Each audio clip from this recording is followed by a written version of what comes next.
549 here on the Todd and Oz Show. Let's give them the business. It's brought to you by MacHikeFordLincoln.com. That's MacHikeFordLincoln.com.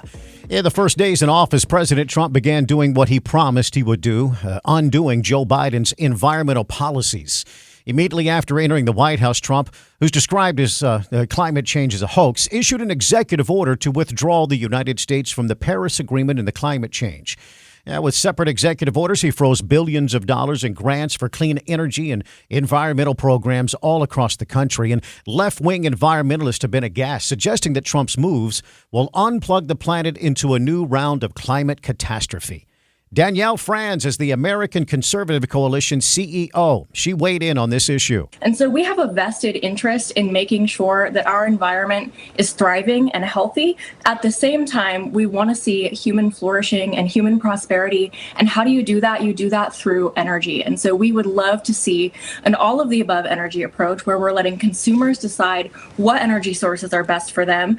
And we have all energy sources on the table, whether that's wind and solar or natural gas and nuclear. We need more energy, period, and we should be letting the marketplace decide how to do that. Interior Secretary Doug Burgum sounds like he's on board. If people care about the environment, they should want every drop of energy, every electron made in the United States. We do it cleaner, smarter than safer. The Biden administration's climate extremist policies of we're going to shut down U.S. energy, and then we're going to have, it didn't reduce demand, it just shoved the supply to people that, Rachel, as you're saying, don't follow the rules that we do, whether it's human rights or whether it's environmentally. So the best thing for the world is if the U.S. is energy dominant. I think that's the key point.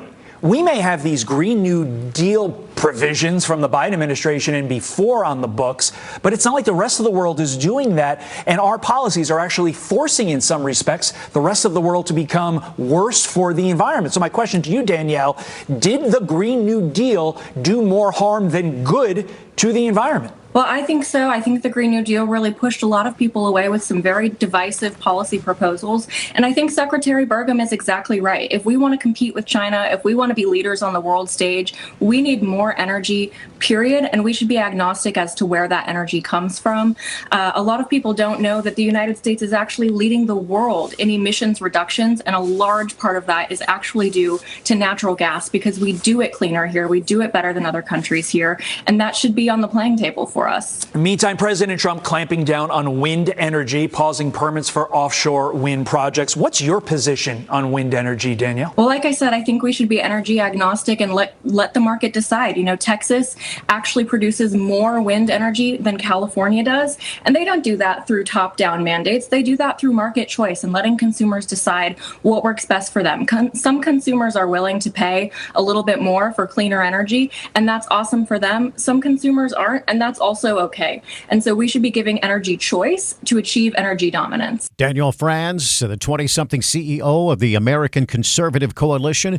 The fast-growing environmental nonprofit was founded by a group of college students back in 2017 and now counts for more than 60,000 members and field offices in 4 states. The group says Franz offers a space of people who feel that they weren't represented by the mainstream environmental movement. It is 5:53. British law has made it harder for Apple users to keep their data private. Fox on Tech. Apple could be leaving some users' files unsecured due to British law. It's only been a couple of years since Apple introduced what it calls advanced data protection. It's an end-to-end encryption for data on its iCloud service. It's been something for which Apple users had long clamored. Even Apple couldn't see into users' data stored on their servers.